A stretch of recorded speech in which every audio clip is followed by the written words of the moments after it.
So we have logos coming up now that we're working on Illustrator.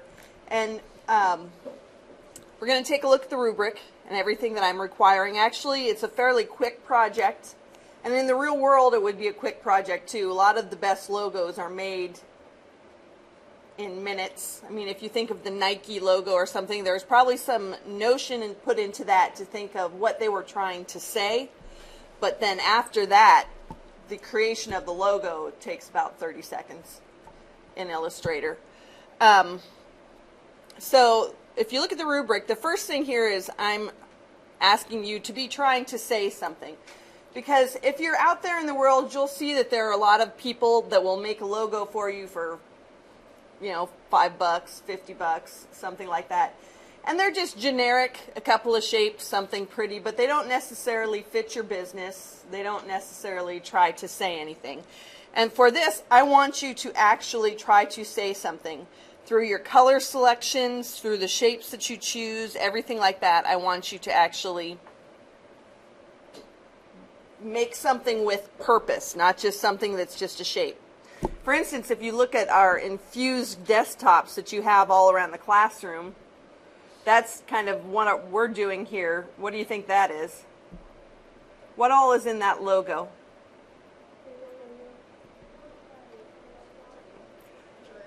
It's a light bulb. We're turning something on. We're igniting knowledge. What is the bottom of the light bulb? Does anybody recognize that? That's actually the bottom of the old NVC logo. That is before we had this this logo that looks like the Alamo. That's the bottom of the Alamo Colleges, or of the Northwest Vista. So it's homage. It's an homage to our old logo. So there's a lot that actually is in that. It's actually a really clever logo.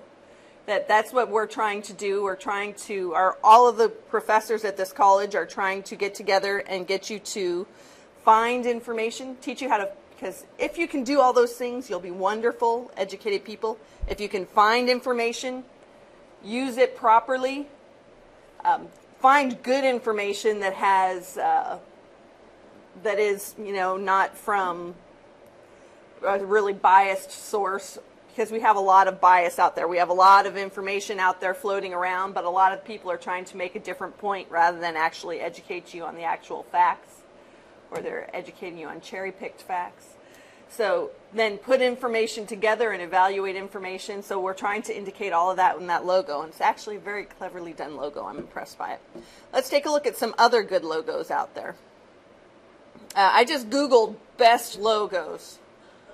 So if you want to see them, how about this? What's this Antarctica? What are they trying to say? Penguins. So it has something to say. This Mall of the Americas says nothing to me. They'll probably change that. Somebody probably made that for $50. How about World Wildlife Foundation? Save the pandas. They were extinct. Also, the other things I want you to pay attention to are the color choices, not just the shapes. Yes, less is more. A good logo should only have like 1, 2, maybe 3 colors. Black and white, you know, and maybe 1 or 2 other colors, that's it. But not a whole heck of a lot of colors. For a lot of reasons. You have a color that's associated with your business, but also the more colors that you have to print, the more cost something has. So, what are these guys trying to say? I don't even know who they are. Chess. But what does chess say? Chess is more than just chess. What is chess? It's strategy, winning, intelligence, because like only smart people play chess, right? I can't play chess. I won by accident. You won by accident? Okay, FIFA. Yeah, what are they trying to say? They're trying to say soccer. What are the hands trying to indicate? Uniting, right, or maybe the goalie too, but uniting around the world. It also looks like the hands holding the world. So the best logos are trying to say something. I'm not quite sure what the Starbucks logo is trying to say, but where did they start? Seattle, and so it's kind of a mermaid kind of thing going on because Seattle is a mariner town. Isn't it is it the Seattle Mariners? I don't know. Anyway, but that's where they started. So they were probably started out representing something like that, but they throw the star in there, their Starbucks, you know. Let's talk about Lego. It's square. What is the text, the font choice say? Kids, right. It's a fun thing. How does it say kids? It's bubbly, it's round, it's fluffy. You look like you want to squish it, right? Why is it that bright red color, red and yellow? Attracts people? It's yellow, right, exactly. So all of these things, even these things that, you know, are just, this is trying to indicate elegance. Somebody that's been around for a while, that Harrods has been around for ever and ever and a day. Nike, what do they represent? Athletics, but what is that swish? Is it staying still or is it motion? It's motion, right. There's another couple I want to show you talking about that. Ones that indicate motion really well. Yeah, FedEx has the arrow. Let me see. So when you show these things tomorrow, I will be asking you, what are you trying to say with this? Why did you choose that font? Why did you choose these colors? What did you do? Okay, so AT&T for me always indicates motion really well. How is it indicating motion? It's the world spinning. Yeah. So you can see by the changing of the depth and thickness of the lines, it's indicating the spinning of the globe. Also, the nice thing about this is you see AT&T in black and white. You can see them in 2D versus 3D. Somewhere they'll be black and white. We don't need, they do have it. God, the old Bell telephone.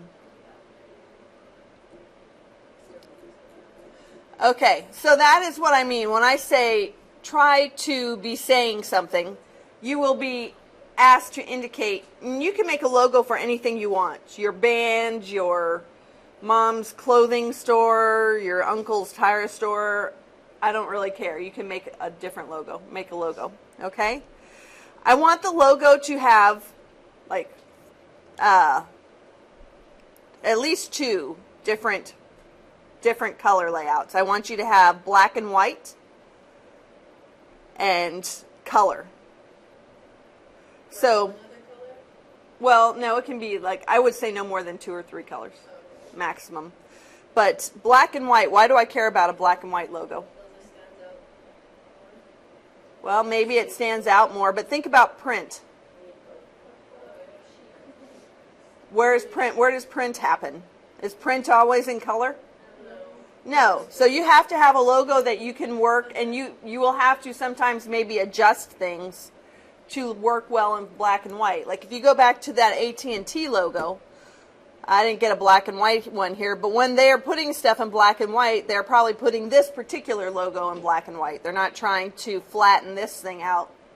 They may be able to make that in grayscale, but a pure black and white two-tone image. Let's see, let's go here, black and white. Logos in black and white.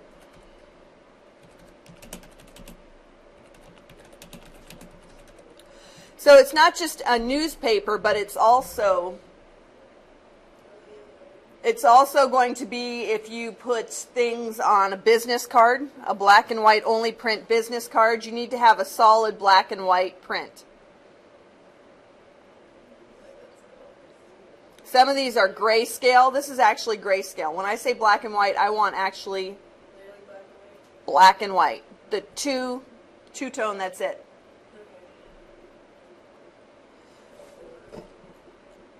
You can also have a grayscale one. Grayscale is good for the newspaper. black and white is good for two-tone business cards. But whenever you make something, a logo for a business, you need to provide all these multiple formats. Because sometimes you may have something in color and you don't have a line around it or something like that, and there is no way to directly just suck the color out and have it be black and white. You have to put a little bit of thought into how you switch out the colors. Like for instance, this NBA is generally, when it's not black and white, part of this is red and part of this is blue, but they have to make it all black here. So you have to decide what's going to be black and what's going to be white. Does that make sense?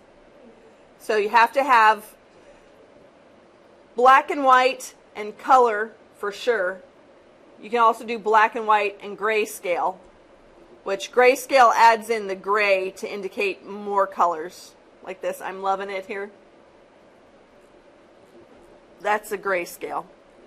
Okay, let's take a look here. Next thing. I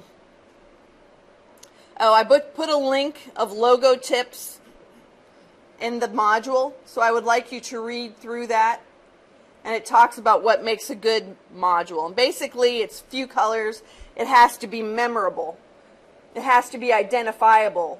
Like, you know that panda, everybody knows the panda. You may have never had any dealings with that World Wildlife Foundation ever, but that is a very memorable logo that really says something. The Nike swoosh, everybody knows that's Nike. Everybody knows that's the swoosh. Everybody knows that means speed. Even if you can't tell me it means speed when I ask you, but you know that it's indicating speed, right? So simple, memorable. These are the kinds of things that are in the article that I put in there. I can't think of all there's like 3 or 5 or something different tips that you have to follow. Okay, and then use the Pathfinder and or Shape Builder. I'd like you to play with both of them a little bit. So I'm going to talk to you about what they do here. So the Pathfinder and the Shape Builder, we put a star. Okay, so let's say I want to join these two shapes together. I'm going to highlight them both, and then I can take the Shape Builder, which is, where'd it go? If I was a Shape Builder, where would I be? I just used it 2 seconds ago. Right here. Here's the Shape Builder. So I'm just going to drag this, and that joins that, and now it's two shapes. Why do I care about that? Well, because if I'm going to do on this a gradient fill, for instance,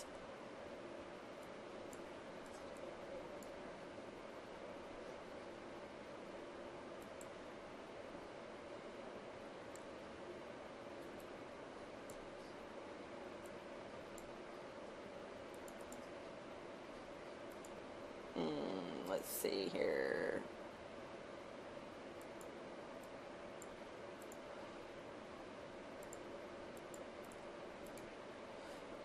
I don't know where my green went. Silly green.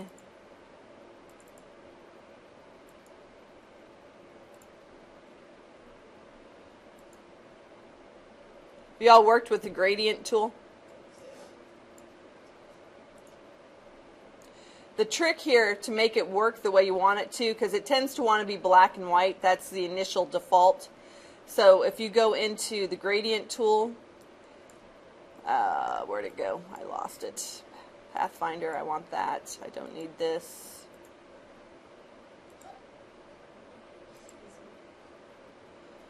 I can go in here and I can get my swatches.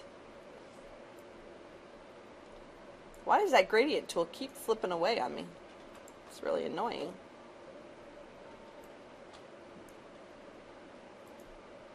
And now I can just drag these things down here. And you just drag colors on and drag colors off. And if you don't like the colors from the swatches, I just use the swatches to get me started to change it to RGB, to red, green, blue instead. You can go in here and adjust anything you want. Anyway, You don't have to. That's not on the rubric, so you don't actually have to use gradient. In fact, you probably don't want to use gradient so much in a logo. But if you did want to use it, you can have gradient in your full color logo. You just have to be able to not have the gradient for the black and white. If you wanted to use this Pathfinder, let me go back in time.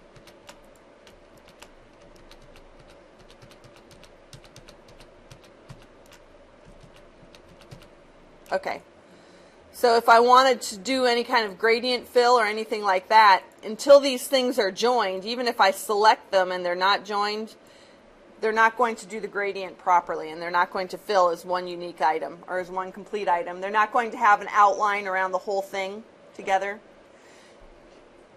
So that is the way you use the shape builder. You just highlight the things that you want to join, take your shape builder tool, and then just drag, and it joins things together. You can also use, you can also use your Pathfinder. Your Pathfinder does all kinds of things. It can do the merge. It's a little bit different than the way the shape builder does, but now they are together, and if I select them, well, there they go. That's the one I was looking for. That's the ones that unite. That does the same thing as the shape builder.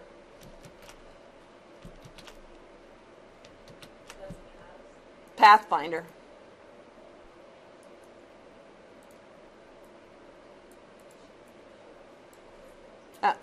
It trimmed it off there for me. So there's all kinds of things it can do here. Like, for instance, I can just have that.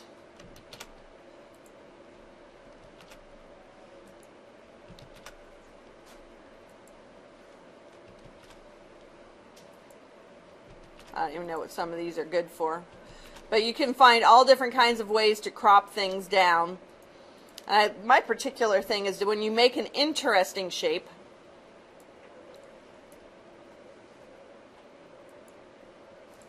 and you can do a cookie cutter. So you can actually do all kinds of interesting things with that, with the Pathfinder. I say in here on the rubric Pathfinder or Shape Builder because you saw that the Pathfinder can actually do the exact same thing that the Shape Builder can do. It can just do more. But they put the Shape Builder, since it's such a common thing that people do, joining the two shapes, they put that on the toolbar so that it's easy access. Okay, and that is really all I am looking for in the logo. Oh, one more thing. Whenever you save a logo, obviously in Illustrator, you always want to save your default file as, it's going to come up as just an AI file. But then when you're going to give something to a client, you don't want to give them AI. Why? They don't have it. They would need Illustrator to open it up. So I can go ahead, and they are constantly swapping out where the things are. But you can do an EPS file. That keeps things as vector. They're not rasterized. You can also export and do a TIFF. Are really common. These are rasterized, which means they're pixel by pixel. So EPS is probably the most common because that keeps the vector nature of the file format. And even though it says Illustrator EPS, you don't need Illustrator to open an EPS thing. Plus, anybody who is going to be doing their publicity probably has some kind of program that's going to be able to manipulate a little bit. But those are the things that I want you to save it as. So you can save your things as TIFFs or EPSs for me, please. Did anybody have any questions on logos, on the logo assignment? Okay, don't forget this, and you need to be working on your tutorials because we have 2 rounds of Illustrator tutorials. Okay? Get busy.